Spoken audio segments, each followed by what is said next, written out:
Today we have Vince McNally, former FBI and hostage negotiator. But before we get started, let me give you a little background about Vince.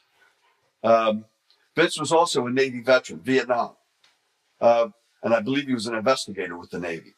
After 30, then he got into the FBI Academy, became an agent, 31 years with the FBI, and was involved in general crime investigation, espionage, terrorism, white-collar crime, organized crime, drug violations, and then became an instructor for the hostage negotiation teams.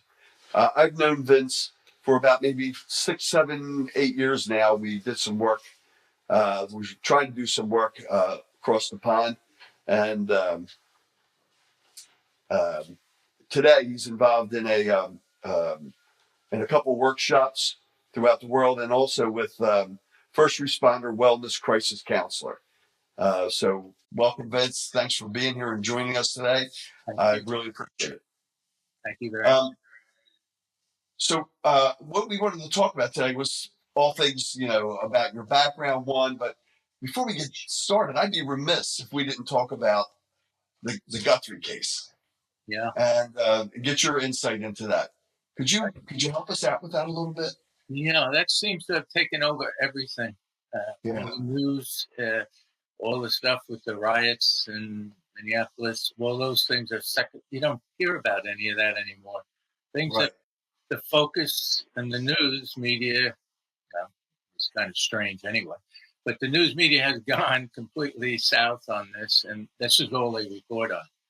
And, I've listened to a lot of theories. I've gone through a lot of research on it, and I've come up with 6 theories of what happened. And some of them are off to the side because we do not have a lot of information on this. Right. And the latest statement from Savannah Guthrie was last night, where she said, well, I don't know. I wish my mother would come home. Very heartfelt presentation. It wasn't one she read, which she was scripted probably by the Bureau, the FBI. But I think this was just her in desperation, reaching out. My theories are, there's always, the first one was political. Because I had Savannah's husband, Michael Feldman. He's connected with the Clinton and also with the Epstein files. So there is a connection there. Okay, that's one. And the second one is obvious, close family member or friend, which is usually what it is. And in those particular cases, I think it's about 80%, if it is, of hostage situations or type situations are because of close family member or close friend. So there's a possibility that may be number one. Number 3 would be kidnapping for ransom for Bitcoin. That seems to go out the window each day because nothing happens. Isn't this like the first time that they've done with use Bitcoin to try to help cover their tracks when they receive the money and go without that connection, touching or seeing each other? That is true. I believe that's true. Now I hear that that has gone. The second deadline has passed, and nothing that we know as the public concerning that. And sending a message through the media, all that does is it's like ringing a bell for the police to respond. And that's what happened. So that's not the best method of communication. And if they really wanted the money, they would do it quickly at the beginning. This is way down the road. So that's the third one. And the fourth one, which is really out there, is external forces, terrorism, something like that, trying to... Maybe cartels or something cross that border. Yes, and trying to also to deflect our attention for something going to happen may happen in the future. Then the fourth one was bad situation gone wrong. These guys took her and they're over their head. They didn't realize this would go national or international. So that's where the amateurs just panicked. And this is the least common. But something went real wrong with her that you. And then the last one is she just walked away. Now that may be because of the medication. Because if you mix medication or forget to take medication, we don't know if Alzheimer's is a major component of this problem. With Nancy Guthrie, we don't know, but I don't know. But the point is that's also a possibility. So there's 6 of them. So, but we're missing an awful lot of information. We're not getting. And, I talked with an associate that has a 7th one, and said that, or back to the family thing, that something happened where it went wrong, where possibly Nancy was injured or killed, and now they're trying to cover it up with a fake kidnapping. And we can speculate all we want. We don't know what they know, but it's a speculation, and it's kind of a dark entertainment, I guess, for us to do that. But it's human nature for us to do it.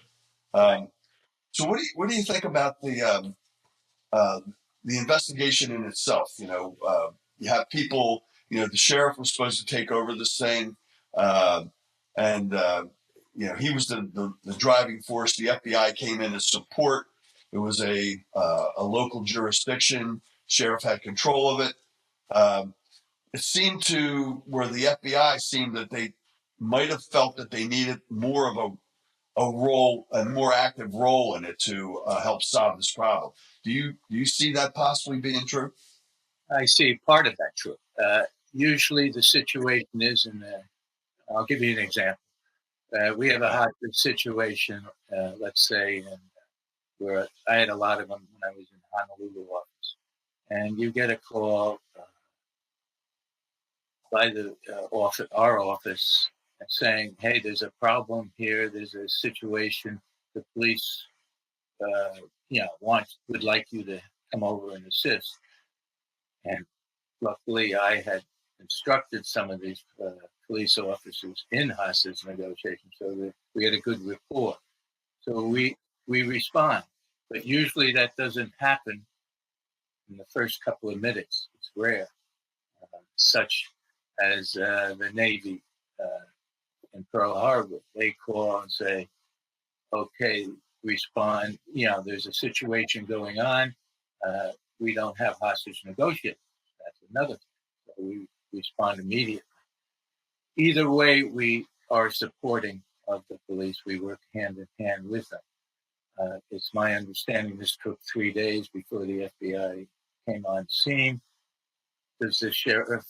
It all depends upon the initial findings, how the situation evolved. Did somebody just walk in, the sheriff, and then they do a little bit of investigation, and they don't see the blood, or what? Because that may be, and they just say, "Well, she has Alzheimer's. Maybe she just walked away." I mean, how would they miss blood, Vince? That part I'm really wondering about, because there's a lot of inconsistencies or information that doesn't make sense in a lot of this whole case. All of it, right? And we might not be getting all of it, but it just seems to me, it blows me away where they, you have a crime team go in there, a crime investigative team, they're going in to investigate a possible crime and they miss blood. I mean, I don't see how that could really, that doesn't make sense. There's a lot of oddities that don't seem to add up. Was that, if I remember, the blood was on the steps outside or something. So they weren't looking in there. Again, this is the sheriff's department maybe had, and I think the sheriff also admitted that he was over his head, and this is just a lot for him to handle. They probably had not handled something like this prior.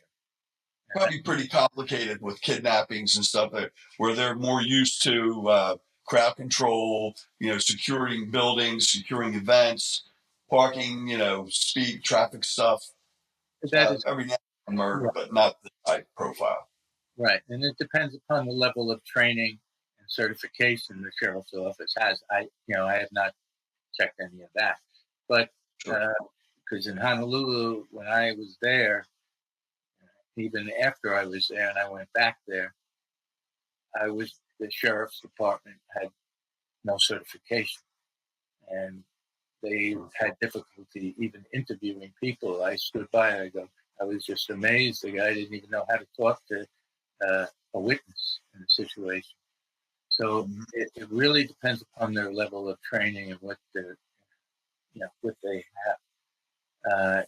In this particular case, you have the situation, you have the individual missing, they say, because even the poster says missing. So that's odd in itself, but okay. And then there's a reward, but yet they have not found anything or had any information. What would they put in besides missing? Kidnapped? Could have, yes. And they have allegedly 2 notes with money, but then again, are these real notes? We don't know. Right. So there's a lot we don't know about it. It also amazes me that that they had 2 searches, and then they kind of like let people back in, and then they got everybody out, and then they went back in and they started finding like a camera on the roof, some other things they took off that roof, and some other items they removed from the house. And if the FBI was there, they have to redo pretty much everything for court purposes, so that they can state that they had this information. It came, they found it, they have it. Federal case, we'll take it. Now, the way I do it is I make sure somebody is an agent is assigned who is knowledgeable about hostage negotiation to the family and talk to the family. Because we had a case, this was also in Honolulu, where an individual was, it was a kidnapping case. And we get the call, it was up at one of the bases, and I think it was the Army base. We go in, and it was a family's house, but they were divorced, and the wife was not there. So it was just the husband taking care of the children. So the small child had completely disappeared. Nobody knew where the child was. So you get a call and you respond. And that particular case, I remember for some reason I was doing other work, surveillance, and the SAC said, "Would you report immediately to this location?" So I go and I find out that it is a kidnapping and that he would like me to sit with the family, which is really the husband. And so I'm sitting there. I just walked in and I'm looking around, assessing what's going on. The bureau's setting up the phones and all that stuff. They're doing the electronics. This is before a lot of cell phones and such. Right. And then all of a sudden, this guy was instructed not to answer any phone calls until they did all their work. Well, the phone rings, he answers it. And the first thing he said was, "When they find the body." And I looked at him and I knew immediately that this individual had something to do with it. Right. So I eventually talked to him, and he would not admit anything. He just pretended, the child just walked away. It was pretty much 2-year-old. Okay. Yeah. That still doesn't make sense. So I went a little further, and I was able to speak to the mother and said, "Look, he has something to do with it." And again, it's the family member who's 80% of the problem.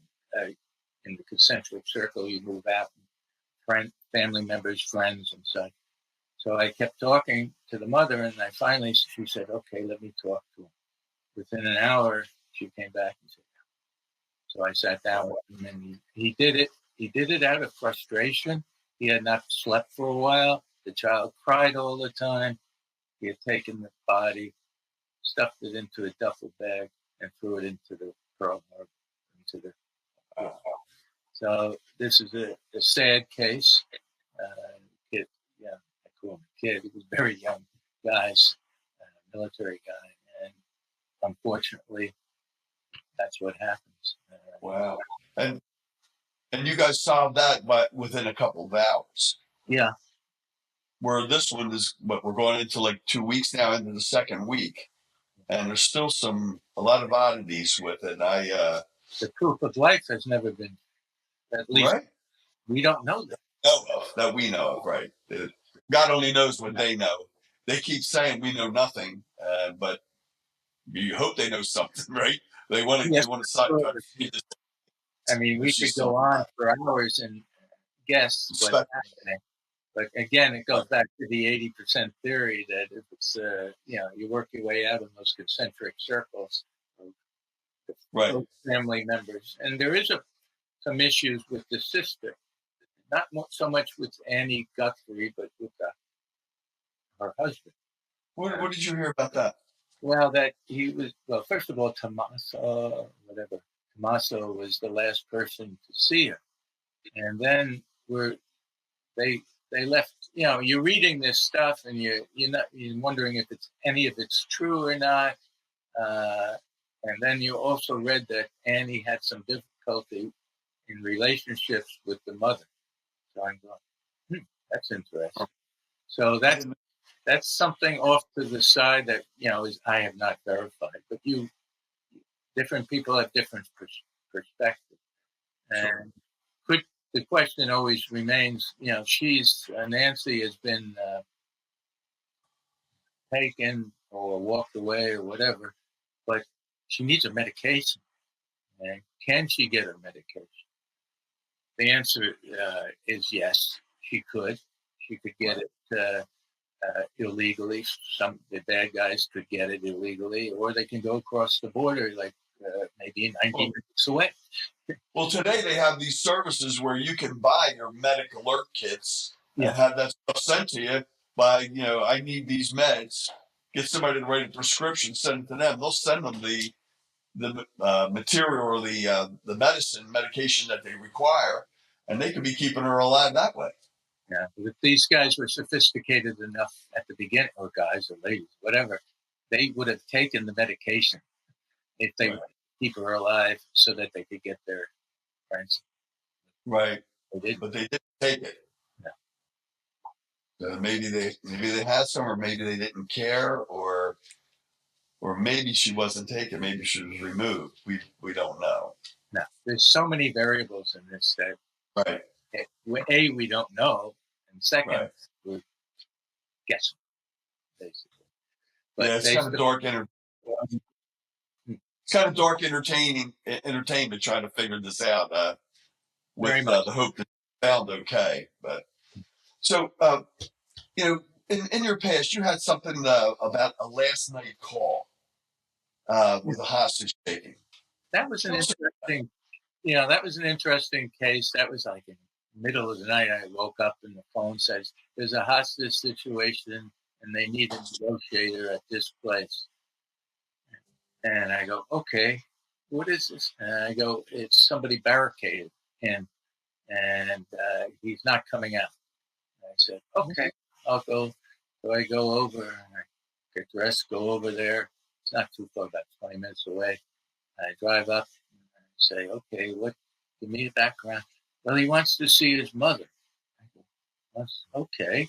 Did you go get the mother? At least we could have her talk.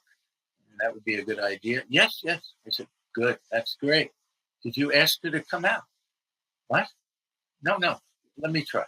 And so I said, go ask the lead negotiator. I said, go ask him rather to come out and tell her that the mother's on the way. And they did. They walked right out. And they said, well, wow. I said, no, you have to at least try to ask. The person has probably felt that they were stuck. and that they had no way out. And you have to give an avenue, open a door so that they could at least get out. And that's the person walked right out. And that was the end. Kind of avoiding that corner rat thing, huh? Yes, they didn't want to, and they realized it was probably wrong. I mean, there are other cases where similar situations, a military case, another one. This one was this was at Pearl Harbor, and the individual had come back from his deployment, and he walks in and finds out that his wife tells him that she's been having an affair.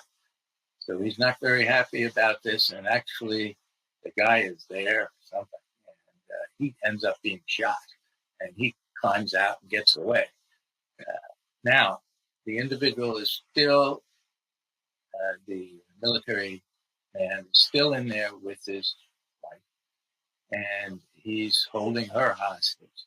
And he says, "I'm not coming out. I'm not doing this." He was just distraught. I've seen this in court situations too. But either way, the individual is in there with the hostage, his wife, and we're sitting there and we're trying to negotiate and calm him down. And we get to a point and we realize this is not something we need to change our tune.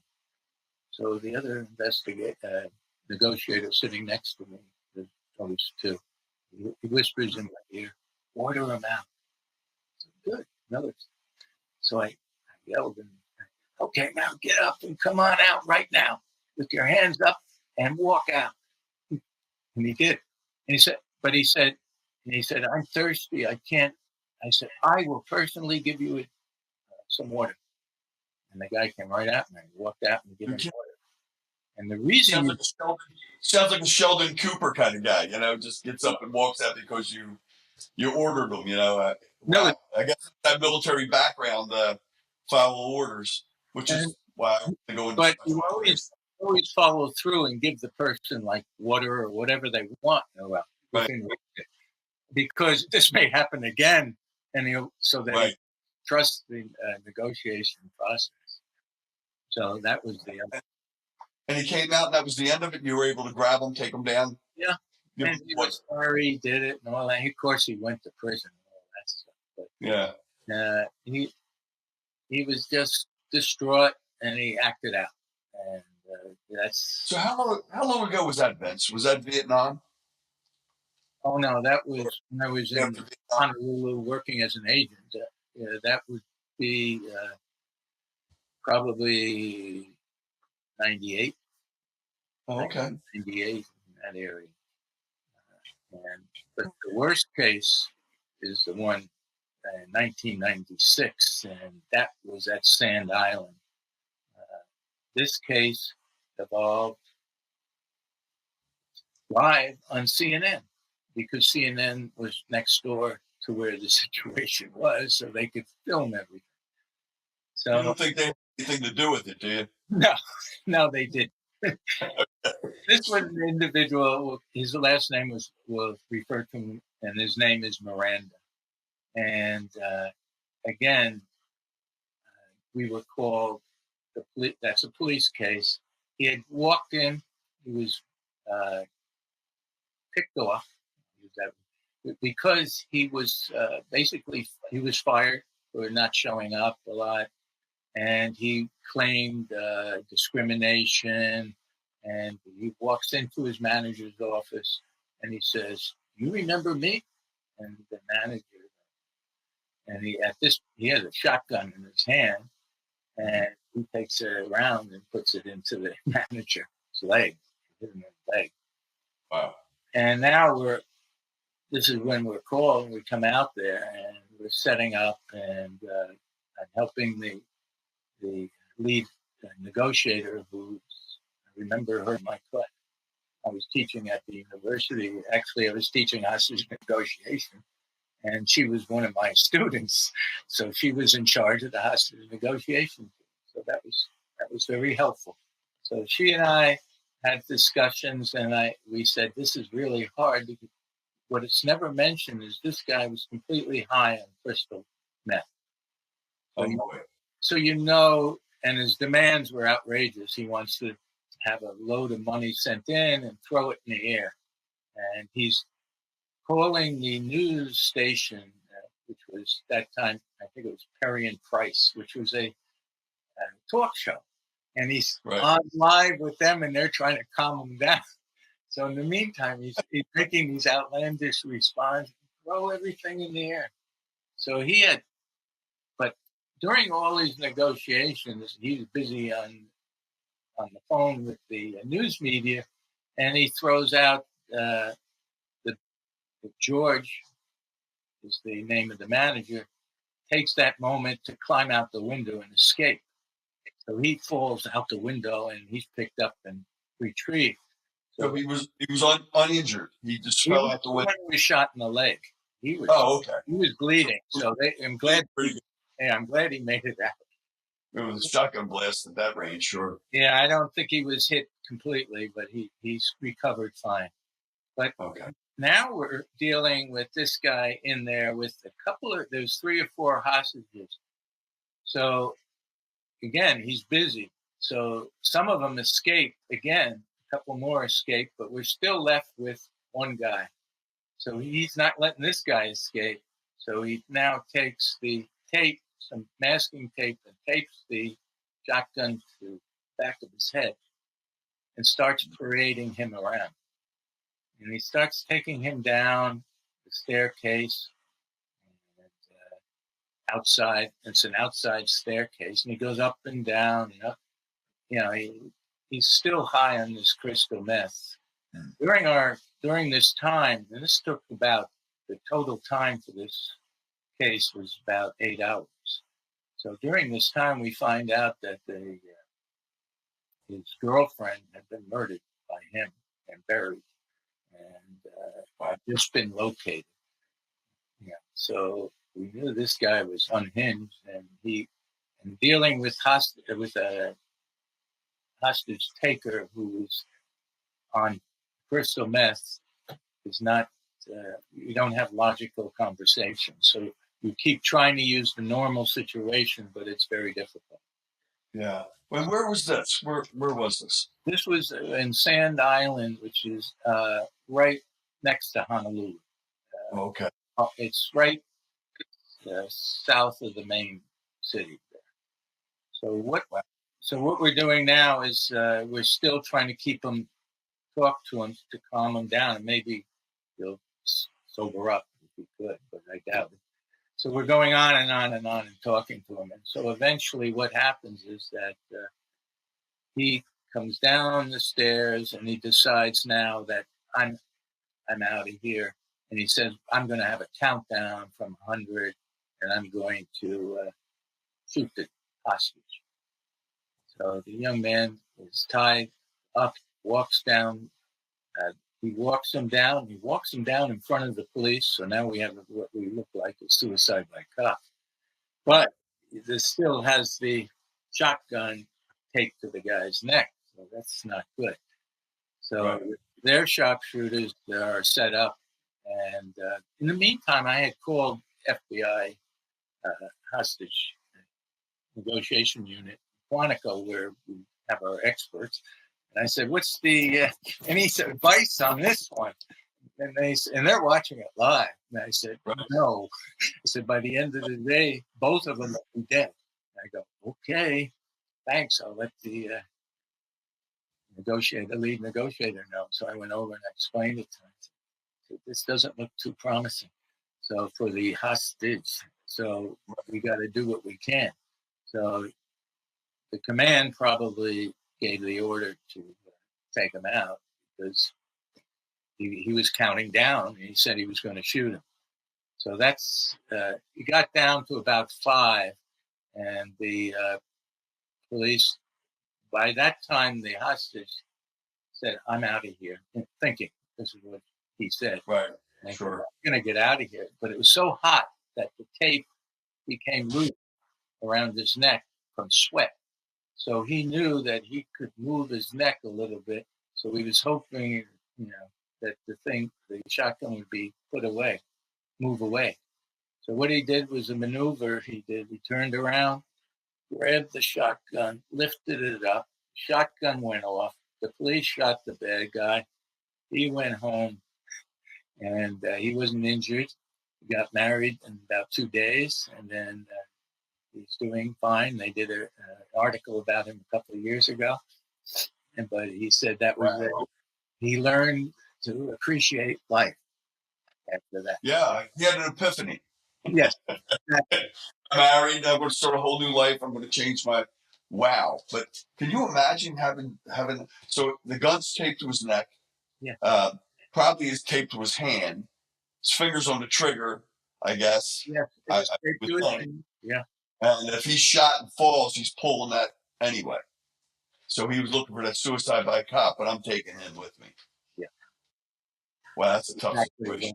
That was the plan, and because he knew probably that he had killed the young lady. Yeah, he was gone. Buried her, and the police had found her. He knew his number he was going to be arrested, and he had a criminal record. He had a long, lengthy criminal record, minor, but drugs and stuff. So right. He was he didn't want to go back. So this is an unwin situation here, but at least the hostage got out. So at least the hostage. And all the other ones, too. One guy was shot in the leg. So they had 5 people in there total? Yeah, I believe there were about that many. And only one shot. With employees. That's amazing. That's amazing. Let's talk about that. The FBI employment assistance that you had, and with the negotiation principles applied and all that involving suicide prevention. You're involved in a group that does this? Yes. Yeah. Thank you for giving me that opportunity. I work 2 different things here. I don't work. I volunteer, and it is work, but it's volunteering. For instance, today, as soon as we finish this, I go to Veterans Court. I'm a mentor. What's a mentor? What is Veterans Court? Nobody knows what I'm talking. I said Veterans Court is for those who are justice involved, who get arrested for a misdemeanor or minor felony, and they can go, if they meet the qualifications of being a veteran and have a couple of issues, like drugs, alcohol, something like that, where there could be a nexus between the crime and the state the individual is in. And then they offer that person a modality treatment, as well as the individual has to show up in court and go through all the treatment and report. There's a veterans representative there to make sure that he gets all the treatment in court. And then there's a veteran mentor like myself, who's a volunteer, who's one-on-one with the veteran to help them. If they complete, it takes about counseling for them. You counsel them. You do one-on-one counseling with them. Well, we don't call it counseling. It's more peer support because they can get counseling. We don't want to interfere with the. Okay, got it. So we're peer support. We're a listening board, and we talk to them during the week. How you doing? And give them, they get stuck. Some say, well, I have to do this. I have to take these drug tests. I can't. How am I going to do this? I don't have the time.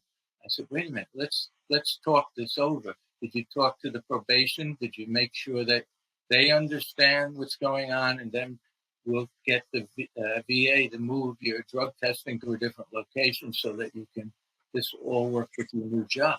So we just give them some avenues to help them stay on track. We're not. And also the alternative is if you don't do it, you're going to have no time and be in prison. The person will be just sent right back if they don't do this stuff. I mean, yes, they can get some mistakes. We expect a mistake here and there, but they are responsible for their actions. And it's a very successful program. I did it in Florida. Now I'm here in Virginia, and I'm doing it here in the Richmond area. How long have you done this, Vince? 6 years. Wow. And it's very. We had an individual, like I said before, that was really, he was really at wit's end. He had made a mistake with his wife. Same thing. Came home from deployment. His wife tells him, I'm divorcing you." He loses it, drinks a lot, and then does some nefarious stuff on the computer, which he should never have. And he gets caught. He admits it. He said, "I was drunk out of my mind. I did this stuff. I'll take full responsibility." This guy was really at wit's end. I made sure he had the counseling. First of all, I made sure he got into the court. They were denying it, and I fought for him and got him in. And he is now, the good news is he graduated a while, and and he's a mentor. He's one of our mentors in Florida. So he is now helping you guys with this program? Yes. Wow. So there are, this is a good program. I think success rate is about 90%, 95%. Wow. And thanks for doing that. As a veteran myself, thanks for doing that. I'm sure there's a lot of guys. I wanted to bring it up for people. There's a veterans treatment. It's called Veterans Treatment Court, or here in Virginia, they call it Veterans Treatment Docket. But there's one usually in each county in the court. Look it up and try to do it if you can. Is there a way to look it up? Is it like a www? Yeah, Veterans? Justice for Vets. Justice for Vets. We'll give you that. That's where the training comes from. You get free training, can be online, or they'll require a 2-day course. And I've taught that. I'm also one of their instructors. And this is they're very good courses. It teaches you you're not, where you should be. You shouldn't tell them what you do. You try to help them. You're not there to interfere with the court system, but you're there as a mentor. Okay, and they get counseling as well from somebody else. Absolutely.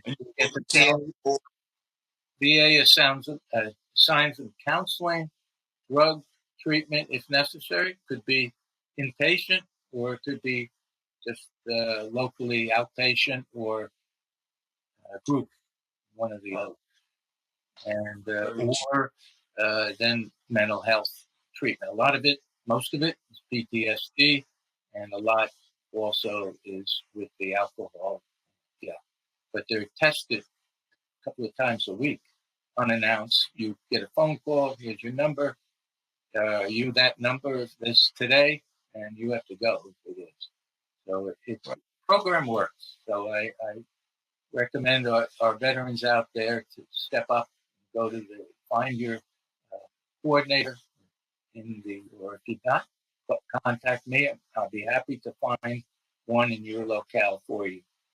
And, now you can find us through the Veterans Administration too. I don't know if it's listed there. I'm not sure. No. I use the one where I live, and I never heard of this program there. I never went in and asked for it, but I was just, for anybody that's interested in that, the best way to do it is to do it through online, getting in touch by using Veterans Court. Yes, it's listed in a court system, and then it shows who the judge is, and if it doesn't, it might show. Usually shows who's the coordinator is. If not, hey, listen, reach out to me. I'll be happy to provide the one in your locale and give you the system where to go get it. But Justice for Vet, if you just look up Veterans Treatment Court, you will come up with enough to find it in your locale. And there's one other program I want to talk about. This is for our FBI and first responders to the 9/11, as well as task force members. And this is a program we work, again, volunteer. I'm on the leadership group that does basically every 2 months we have a Zoom conference, and we help our agents or support employees who are first responders to 9/11 in any capacity that usually are suffering very badly, physically, mentally, especially physically, life-threatening diseases. And we just have a place where they can go. We have a chaplain, and we have another kind of a full-time counselor I bring on, and sometimes we have guest speakers, but we do sort of like a little bit of a debriefing each time, and then we try to bring them back up with some powerful information. So this is something that we started a couple of years ago, and to our dismay, there was nothing being done for retired agents or regular agents in this area. And Wow. by the way, Is that local up in the Richmond area? Is that local up in the Richmond area? That's online, so that can be anyone. Anywhere. Okay. Yeah.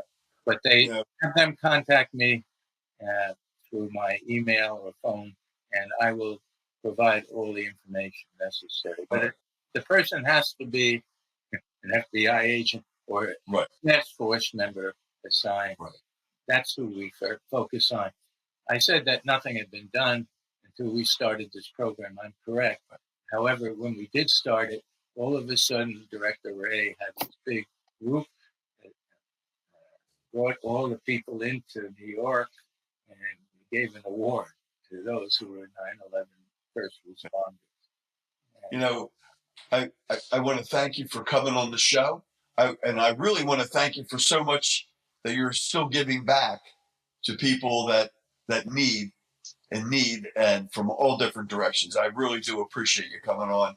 And once we get this published and once we get it out, we'll get that information to anybody that watches it, that wants to contact you. It'd be all right to give them your information. Absolutely. Okay. All right. Thank you so much for being with us today. It was my pleasure. I had a great time. I really appreciated the talk and very insightful. Some of those theories of yours makes me wonder. Thanks again. Thanks a lot. I appreciate it. Have a great day. Yeah, you too, buddy.